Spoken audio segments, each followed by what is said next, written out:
Oh, Red Wave. Welcome to Beware of Bulldogs podcast. My name is Caleb Nail. Joining me, as always, my co-host, Caleb Pletz. Caleb, how are you doing, man? I'm doing really well. It's a beautiful weekend. We had some football and some baseball, and we got a lot to talk about now, which is good because we're kind of on the dog days of spring and summer where we're just waiting for football to come back. But we got a taste of football coming back, so I'm doing really well. Yes, we have a packed show for you today. We're talking spring football. We're going to recap the preview/game. We're going to talk transfer portal because there's transfer portal news. We're going to talk baseball. A lot going on today. But first, if you want to watch us live, you can watch us on YouTube. Our profile is Beware of Bulldogs. Subscribe, hit the bell, do all the fun stuff on YouTube. We're also live on Twitter, so follow us on Twitter at Beware CSUF, and you can find us on Instagram at Beware Bulldogs Podcast. Not live on there, but you can follow us on there if you're hitting the socials. I have a cold right now, so if snot is dripping from the nose, I'm sorry if you see it or if you hear the sniffles. I'm sorry. You may see me duck and cover and do some things to hide the tissues. That's just the warning for everybody. Okay, I'm sorry, Caleb, that you have to put up with me. And I may sound funny. We're fighting through it. All right, we're here. Rain, because there's been a lot of rain. Rain, sunshine, stuffed nose. We're here. First, we're going to start with baseball like we usually do, then get into football. I cannot see the Twitter responses right now, but I will get to it. But first, let's talk baseball, Caleb. Okay. Fresno State played Friday, Saturday, Sunday against San Diego State. San Diego State was the front runner in the Mountain West. They came in at 13-17, I believe. We were at 15-17, 7-8 in the Mountain West. They were 8-3. The first game with Ishan on the mound, we drop 4-3. We've been getting used to Ishan dealing on Friday nights. The past two haven't gone that way in Air Force and then here. But you looked it up, and I think you said it was, 5 Fridays in a row we had one? Yeah, before the Air Force series last week. But yeah, up until that point, I mean, Friday was, you're pretty much looking at a guaranteed win for the Dogs up until last week when, the funky conditions in Colorado and, kind of got the best of the Dogs for 3 games. So, but yeah, Dogs were looking to, snap back. But unfortunately, I mean, this was a good Aztec team. And, the Friday night starter for San Diego State was actually a kid from Buchanan. So kind of a little extra pain there from, a kid who, didn't stay home. But I mean, he was dealing TJ Fontaine. So he did give up 3 runs, which, the Dogs' only scoring on the day was a 3-run homer from Murph, in the 8th inning. And then I think, the guy got pulled right after that. So, I mean, Dogs just weren't able to get a whole lot going on, on Friday night. And I mean, it's another one of these situations where, it wasn't a terrible outing from Ishan. I mean, he only gave up 3 runs, went 6 1/3 and 2 earned 10. Yeah, only 2 earned. So, I mean, he did enough to, keep the Dogs in the game because, the game went to extras and, loss ended up going to, Jack Anchor, who ended up pitching into the 10th inning. So, so overall, just a tough break for the Dogs and just not able to get enough offense going. Yeah, Ishan, I will say he was pitching great, but he pitched a 6 1/3 and he threw a total of 119 pitches. So not super efficient, but he did fine. He kept us in the game. I mean, we were actually winning the game. No, we weren't. Yeah. We tied. Yes. No, we tied the game. Right. Yeah, we tied the game up. Yeah. So, I mean, 3 runs.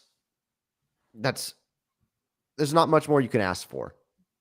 Day 2, game 2, the Dogs take 4-0. Roman Angelo gets the start and the win. He pitched 8 innings. Then Hoppy came in and pitched 1 inning. Did he get the save? I He don't did think not. so. Yeah, it 3 runs. wasn't a Yeah. safe situation because the Dogs were up by 4. But I mean, I really liked that decision from Coach Overland just to make sure. I mean, at that point, the Dogs had lost 7 games in a row, so I mean that was crucial just to end that streak and put your best arm on the mound to close out the game. But yeah, this was a fun game. I was there, which was fun, and there was a lot of fans there too. And there was kind of gradual increase in fan attendance over the whole weekend. So a lot of people that stumbled in after the spring game, which is awesome. Again, good job Fresno State for thinking ahead and scheduling properly for making sure that fans can go to both games. But yeah, fun game. Roman Angelo was dealing. And definitely in the time we needed him. Jake Dixon, got a little banged up last week, so he's wasn't able to go this weekend. So Angelo, typically the Sunday guy, got pushed up to Saturday, and I mean we got his best performance of the year. Mm-hmm. Murph had another home run this game. Hoppy had a home run as well. Hitting was fun this game, and not a lot of scoring, but 3 doubles from the guys, 2 home runs. Fun game. Oh, very fun. I mean, and these teams were definitely chattering at each other. I mean, at one point, San Diego State was having the umpires check Roman Angelo because they thought he was cheating with some like foreign substance on him. So they examined his glove. They made him take off his belt, and they were checking him. And so, obviously our crowd and our team didn't appreciate that. And then, the Aztec dugout was, yelling at our first base coach, and that, almost turned into an altercation. And then after that was when, Murph hit his home run. I mean, that was a rocket. I mean, line drive shot. And then, two batters later, after the Murph home run, Blandford had doubled, and then Tommy Hoppy came up, and first pitch, he hit one of the farthest home runs I've seen at Fresno State. I mean, it cleared the second fence and went into the parking lot in the red lot. So it was a massive home run, and he was feeling it, running around the bases, and yeah, so that was fun. At that point, the crowd was going crazy, and just an awesome environment. And so, and then to be able to have him come in and shut it out, I mean that was a statement game for Hoppy and the Dogs. It's great. There's been some cool videos being made of the home runs. Yeah, the slow-mos, and the Hoppy one I got a kick out of because he's running and yelling and pointing, and I mean it's great.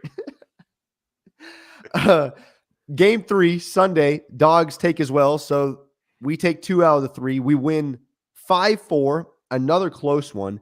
Victor Ariola gets the win. Trevor Garcia, a name we don't usually hear, got the start. He went 4 innings. Now, he did get hit. He gave up 3 earned. Gave up 3 runs, 3 earned, 1 strikeout. Ariola comes in. He gets 3 strikeouts. He gave up 1, but he ended up getting the win. And then we saw Jack Anchor and Hoppy come in and got the save. I mean, what do you think about day 3 game? Yeah, it's a hard-fought game by the Dogs. I mean, really important game too. I mean, at this point in the season, obviously every conference game is important, but the San Diego State pitcher was dealing, and I mean he was striking our guys out. And Garcia wasn't really as sharp. Only was able to go 4 innings, but Ariola was able to come in and get 3 good innings. Just to kind of get to the back half of the bullpen, and then Anchor and Hoppy shut it down in the back. But I mean, this game was the Tommy Hoppy show again. I mean, he was playing first base, and I mean, he made a really good defensive play late in the game. Robbing one over the foul fence. That was huge. That was against one of the Aztecs' better hitters there, and then he hit another 2-run home run this game, which was huge, and then came in for the save. So overall, this was a game that the Dogs grinded out, and I think that's good to have this team be able to do that. And Coach Overland put the guys in the right situation to do that. And I mean, this was a game that hopefully will be a momentum builder for this team, and getting later in the season, because I mean, the big games are going to be decided by a run. And, when we have a solid closer like Hoppy, I think I feel pretty good going forward. But I mean, up next, we have probably the biggest series of the season coming up against, the conference leader, San Jose State. So a lot of opportunity. Yeah. I know after Air Force series, a lot of people were down and worried. This, by the way, there were almost 4,000 people at this game. Yeah. So this is going to bring a lot of confidence. The Sunday game, there's 4,000 people. It's going to bring a lot of confidence to the Red Wave, to the team. I think there's going to be a lot of excitement going into the San Jose State series. There already is. I'm excited. We are going to be hosting the Mountain West tournament, and I believe that we're going to be in it. With the way the guys are playing, I'm confident. Yeah, I mean, then this series is going to be really important, just because we do get 4 games against San Jose State, because there is a makeup for one of the earlier games in the season that was rained out. So to be able to get 4 games at home, I think is big, and really a chance to make up some ground on the top team in the conference, and give a little more cushion for that to at least be in the top 4 for the conference. And I mean, after this, I mean, the next 3 series are against, the bottom 3 teams in the conference in New Mexico, UNLV, and Nevada. Not in that order, but so this series is really important. So if we can get ahead a little bit, and then going into playing some of the weaker teams in the conference, I mean, things are shaping up for this baseball team to be in good position for the conference championship. Mm-hmm. Well, we brought it up, and that is the spring preview was Saturday. And we're going to do an in-depth recap right now, Caleb, on everything that we saw. Thank you guys for stopping by, the ones that did. I mean, we had listeners from SLO stop by. Diehards. That is diehard right there. Coming to the spring game from San Luis Obispo. I wish I could do that. Live at the beach and then cheer for the Dogs. But in the comments section, if you're live right now, leave your thoughts on the spring preview and any questions that you have or observations. Caleb, let's get to the meat of it right now. Quarterbacks. Yep. I think that's the big question right now. We'll get to what we brought up with our Everybody Dance now and what's going to make us sweat. We recorded that last week. We'll talk about it. But I'll talk about quarterbacks right now. How do you feel about the quarterback position overall, and who looked like the starter? So I think if we both feel pretty confident that this is Mikey Keene's job. He did look the most polished. Granted, he did throw an early interception, so I mean that's something that I wasn't super excited to see. It was a sweet interception, though. It was, yeah. And credit to Stephen Comstock for being in the right place and making it one-handed. So, that was good. I mean, Fife took care of the ball. He didn't turn the ball over. He did have a nice, longer touchdown throw to, I think, Jordan Brown, was it? So, I mean, that was good. I think, one of my takeaways too was, Jalen Henderson just didn't look crisp. And so I think that Fife and Keene just kind of separated themselves from, the rest of the pack. We didn't get to see Joshua Wood. Apparently he was, a little banged up, and so he wasn't able to go, which is a little disappointing because we've been hearing good things about this guy for like a year, and we still haven't got to see much from him. But I think my big takeaway, Keene and Fife are kind of separating themselves with, it seems like Keene is, probably going to be the leader going into the next season. I'm with you. I mean, the first drive was disappointing. I'm just talking about quarterbacks. Mikey Keene comes out. We're expecting this. He got his jitters out, though. The second drive that he came in on after they went through the quarterbacks, he looked very good, very polished, made good throws, kept the ball on one. He can move. Fife came in. But by the way, every quarterback struggled against our defense. Yeah. I'll just say that. Every quarterback struggled. I think 1 and 2 is Keene, Fife. We heard a lot of people wanting to see Henderson. I don't know if he did himself any favors in the spring game, but I'll say this. We don't see them every day. And I know if you're a coach, the spring preview game doesn't do much for you. You would rather have a practice, I know. But, sorry, I'm freezing. I'm sure I'm freezing or you're freezing. Farm Wi-Fi. But as fans, we can all tell it's Keene, Fife, Henderson. Also, Robinson came in and showed some flashes. I think he had 3 completions in a row, 3 or 4, and he looked fine. Yeah, and I mean, Jaden Mandel too. I mean, he looked the part. Yeah. Like he didn't look like he meant to be in high school right now. So I mean, he at least looked the part. I mean, he's big and physical, and was at least as tall as all the quarterbacks, save for Henderson, who's the tallest of the bunch. But yeah, so that was good to see. I mean, for a kid who should still be Buchanan High School, he's already out there taking reps with the Dogs. So that's good for the future. I mean, you have to imagine he's going to be redshirting this year, just with so many guys in front of him. But yeah, that was good to see him get some reps too. Some injuries that we need to take care of really quick. Jake Tarwater was in a boot. He was out. But other than that, we saw all the tight ends, and every tight end can play. I'll say that. Tyler Carr, he might have to, for his redshirt year, he might have to play. Mose Viveo, he was out. Tuasivi Nomura, that's the transfer from USC. We didn't get to see any of him. He was out. And Justin Houston, he is actually out for the entire season. Very unfortunate. We didn't get to see him much last year. He has a season-ending injury. No Houston this year. So, yeah. And then you had other guys out, like Amori Edwards. He was out. Zach Brenham, Abe Montano. We got to talk to him for a little bit while he's riding around on his scooter. He's been out. So, but he had surgery at the end of last season. Yeah. So some guys we didn't get to see. Okay, let's get into overall takeaways. Well, actually, let's talk about your everybody dance now. What was the thing that was going to make you dance? That is a really good question. Or sweat.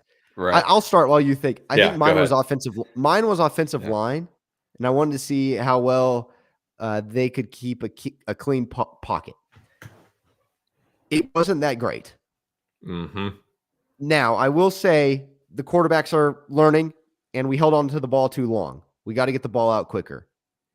And we missed a lot of checkdowns and guys that were open early. So they got to move through their progressions. That comes with time and reps, but we still want to see it. Now, the offensive line, there were a couple times, I think it was Miles Bailey, had like 3 plays in a row where he just dominated. And I'm a little worried. So I agree. I'm sweating and not dancing when it comes to the O-line. I agree. Yeah. I mean, at this point in the spring, it's hard to tell if our defense is just really good, or I'm stoked about the defense. Man. Me too, man. Me too. But I think our realistic self is going to tell us, look, our offensive line has been struggling for a while, and we really haven't added any pieces that are going to make a huge difference. So that's definitely a concern. I mean, the rushers are pretty much unblocked getting to the quarterback. There was a couple of times where I don't even know if they were touched before they, tagged the quarterback down or the play was blown dead. So, yeah, that's a big concern there. Yeah, and Mose's out right now. So, right. I mean, we will see. D-line looked good. I think there were a lot of question marks there at the defensive line position. After watching our D-line, say what you want to say about our offensive line, but we got to the quarterback and they made things happen. Caused our quarterbacks to rush some passes. The other thing that I'm a little worried about, a lot of drop balls by the wide receivers. Yeah, I know we saw a couple bobbles from Josiah Freeman, who was getting first team reps. I mean, right now it's looking like he's in there with the ones with Magdalena and Eric Brooks. And he's got good size, and we've heard good things coming out of practice so far. But yeah, he bobbled a couple, on like shorter balls too, just coming across the middle, and ones that should be easy receptions. And yeah, I kind of struggled a little bit, but granted it is still practice, and hopefully that doesn't carry over. But yeah, that's good catch there, because yeah, seemed like some of the receivers were having some issues. Yeah, Go Dogs 559. He is telling us that we hosted a Big 12 transfer tackle during the spring game. I'm hoping there's more than just that one. Let's bring them all in. Bring them all in. We need it. We need the help. Yeah, we do. Secondary. We got to see a new transfer, Dean Clark, in the secondary. What was your thoughts about the secondary? Also, Comstock surprised us with this uber athletic one-handed interception. Right. What were your thoughts on the secondary? I think biggest takeaway is I feel really strong about the cornerbacks. Cam Lockridge and Carlton Johnson. Like, they both look like D1 corners. They're going to have things locked down. So I feel really good about that. We kind of knew that coming into that, these two guys are going to be pretty good, especially with some of the departures that, happen, behind them and the depth chart, coming into the spring practice. So feel really good about them. Dean Clark looked, I guess, competent. Like, I don't know. He didn't really make any, bad plays, and, didn't do anything spectacular, which is fine. I mean, he was, did enough at least to show like, okay, this guy should be, starting safety. And yeah, I think I was a little, pleasantly surprised with how Comstock looked. I mean, he's been in the program for a long time, and, I think that another year, learning from Coach Coyle is going to help him. And, if he steps up and has a huge year, that's going to be really huge for this team. Yeah, the TFF dudes. That's our guy, Trent. Trent, thanks for the hot dogs at the tailgate. Love hearing we have good corners. Yeah. I'll take it. Now, the one thing that I'm a little worried about on the defensive end is we did struggle to stop the run. Right.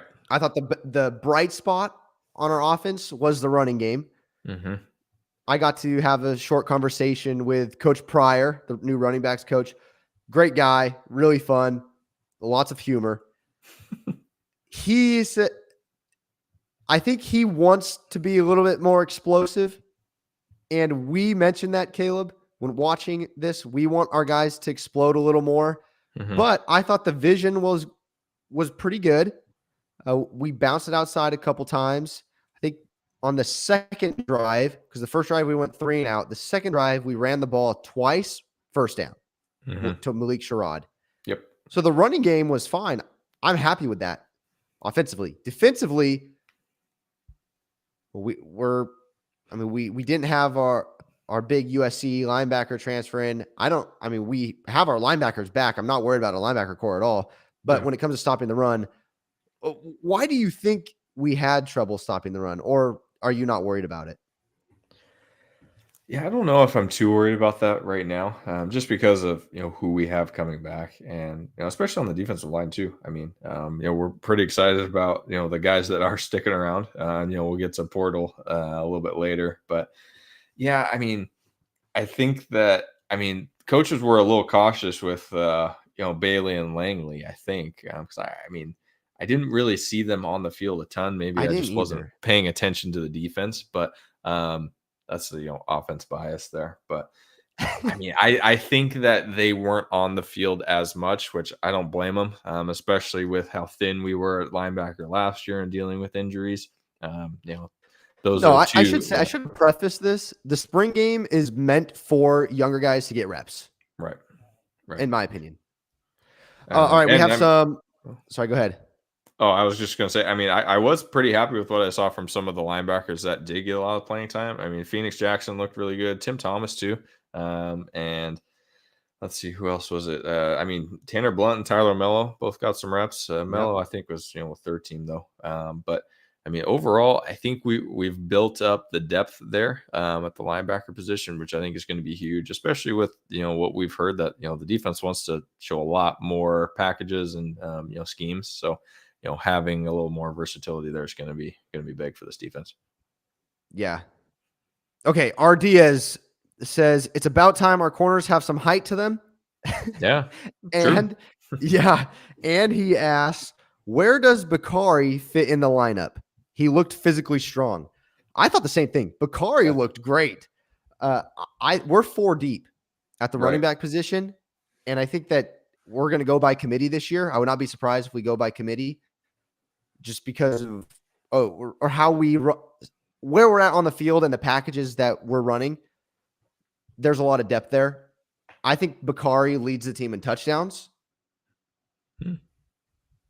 Now, what I am going to say, and I could be wrong on this, Bakari got subbed out during the game. He was pissed. He was mad. He was not very happy about being subbed out. So if we could keep seeing Bakari mentally there in the game, we're going to be just fine. But if he doesn't get his touches, what's going to happen? I mentioned I'm watching the sideline on the preview, and that was one of the things I noticed. I like that, though. I want guys that want the ball. We're on the goal line. You give me the ball. I'm pushing the ball in. I just don't want that to take over.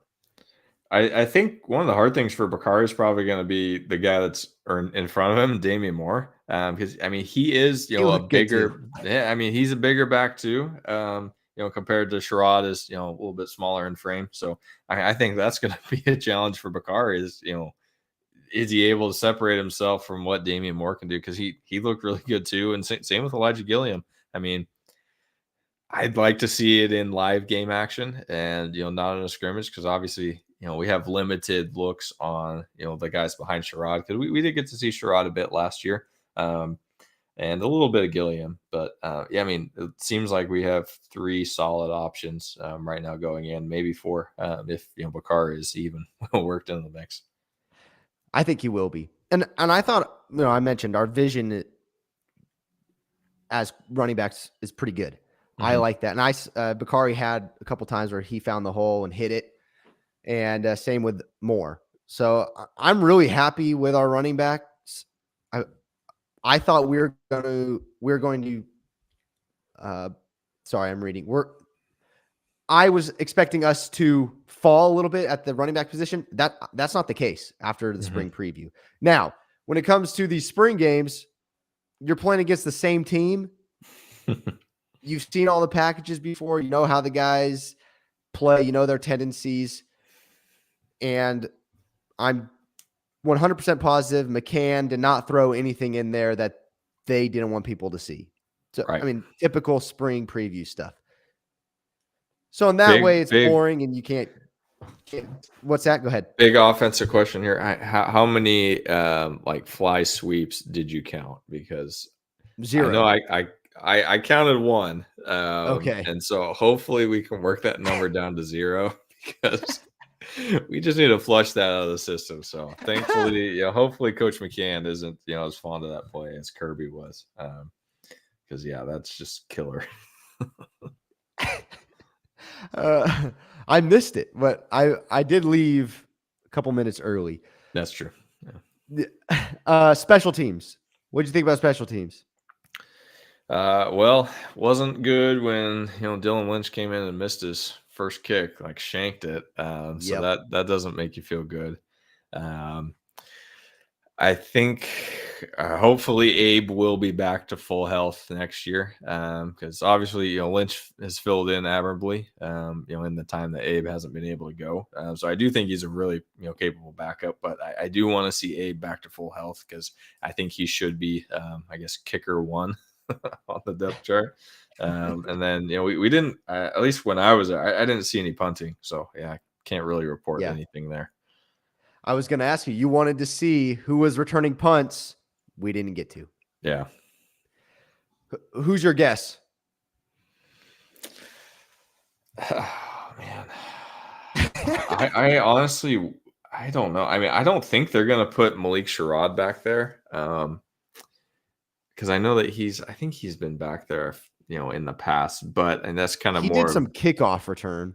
right. With that. So I don't think you're gonna put your, starting running back out there. So I mean, probably one of the, you slot receiver guys, maybe a Jordan Brown or a guy like that who's, a speed guy and fearless. But honestly, I have no idea. Could go anywhere, and yeah, that's still to be decided before September.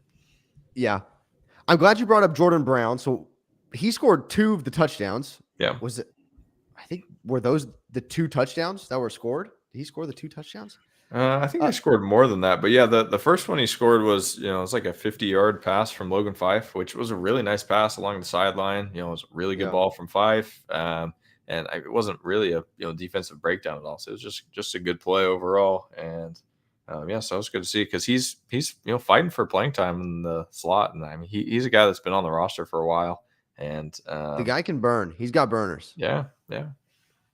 Then the other touchdown that I'm remembering was to Malik Sherrod out of the backfield, wide open in the middle of the end zone from Mikey Keene. So he was wide open. He hit him dead square in the numbers, so that's good. You don't want to miss that pass.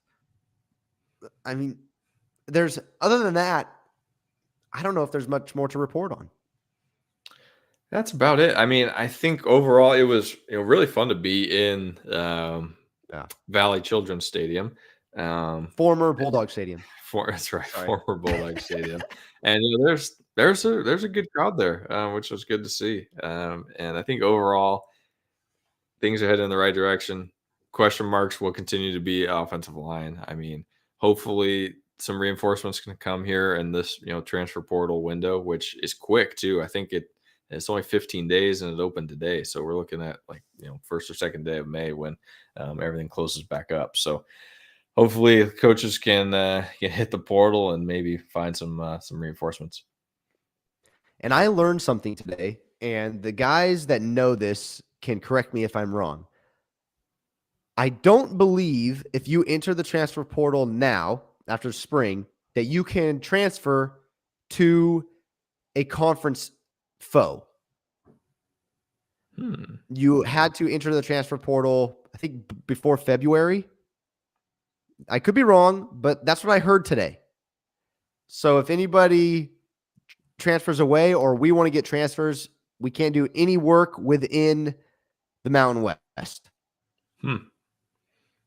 So, all right, well, let's talk about transfer portal.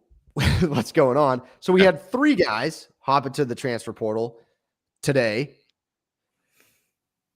And that is, sorry, Caleb, I'm getting a little bit of an echo, but I don't know. Maybe that's from me. We had Reggie Strong, defensive back. We had DeMarcus Johnson. And we had Matt Lawson. Yep. D lineman. So there goes.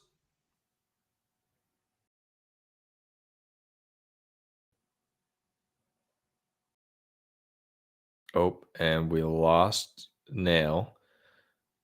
That farm internet strikes again. All right. So we're talking, transfer portal guys here. So, 2 exits from the defensive line, which, is surprising. But at the same time, there's plenty of just a lot of guys fighting for playing time there. So, and, there are reinforcements coming in. I know that someone, a lot of guys are excited about is Ed for coming back. And oh, you're back. I was just, ranting on the defensive lineman coming in. So yeah, let's talk about, and we had these 2 exits. And Westbury says Lux technically too. Oh, that too. Yeah. But I know that, on the defensive line, another guy that, a lot of people are excited he's coming in, was highly regarded coming out of junior college, is Ezra Christensen. So, I think part of these, transfer portal exits right now after spring practice is, depth chart is kind of shaking itself out. Writing's on the wall. Maybe coaches are even being honest and saying, "Hey, look, you're number 3 or number 4 on this depth chart. So, if you want playing time, maybe go elsewhere." Which has got to be tough as a player. And, I think that's where we definitely don't fault these guys if they're, really not looking at seeing the field, maybe trying to seek another opportunity. But at the same time, we've seen in the past, how depleted, a position group can get with injuries. And it's, I mean, the coaching staff has a really difficult job of really trying to keep a team together and, be prepared if something like that happens. Tyler Carr says, y'all enjoy the spring preview? Yes, sir. It was great. Yeah, I was hoping you'd take one to the house, man. And lay the lumber, man. No, it was a blast. It was a lot of fun. Looks like you're going to cause some competition in the tight end room. There we go. Yes, we did. Okay. Anything else in the transfer portal, Caleb, that we want to talk about? Do we need to address needs anywhere? I mean, how do you feel at wide receiver? I mean, do you feel like we're set there, or could we use another weapon? I mean, yeah, I believe we're set there, but if somebody wants to transfer that's 6'3" or taller, mm-hmm. I'm in. I mean, we have some tall guys, but we have a lot of guys that can fly. Yeah. And remind me of slot guys.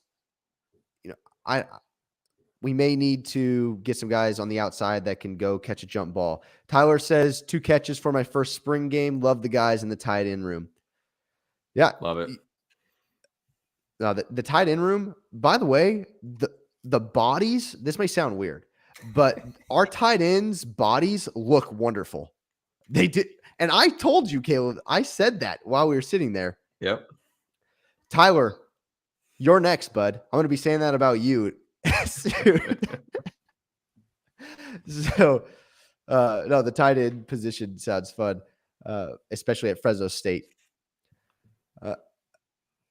I lose my train of thought, Caleb. Yeah. Well, talking wide receivers, and you mentioned yes, our guys are burners. And you mentioned earlier how it seems like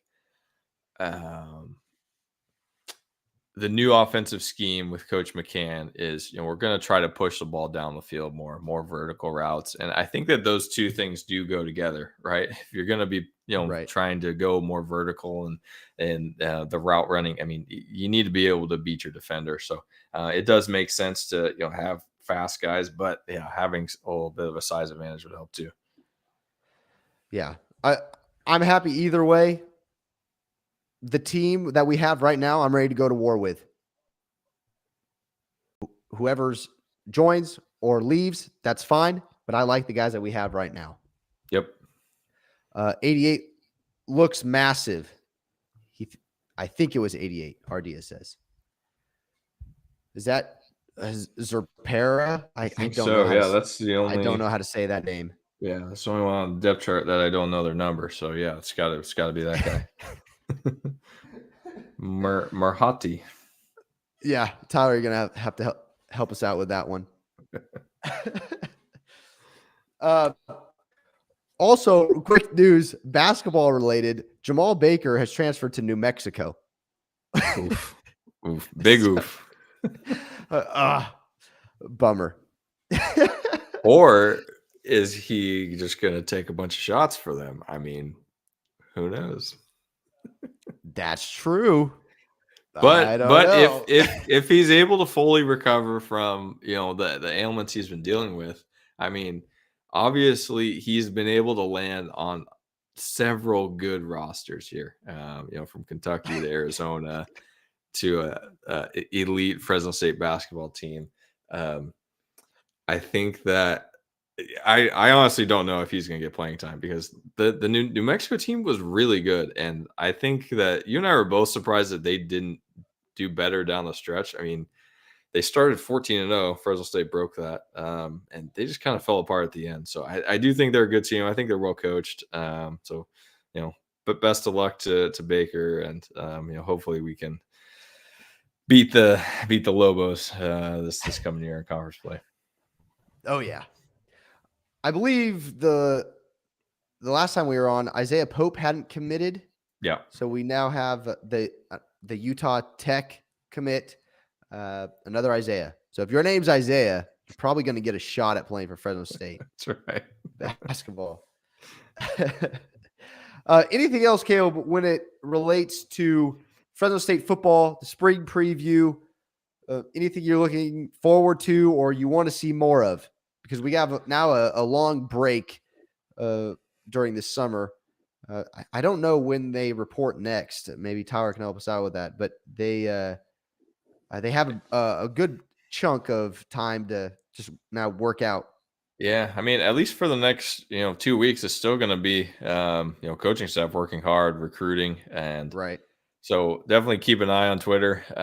We'll be retweeting stuff as we find it, and then we'll give some commentary every week about either guys coming or going. And up until then, I think the team usually reports. I mean, it's pretty late, like end of July or beginning of August. So we're going to have some downtime where a little less football action, and maybe the Pac-12 will decide to do something, and we can talk more conference realignment. Who knows?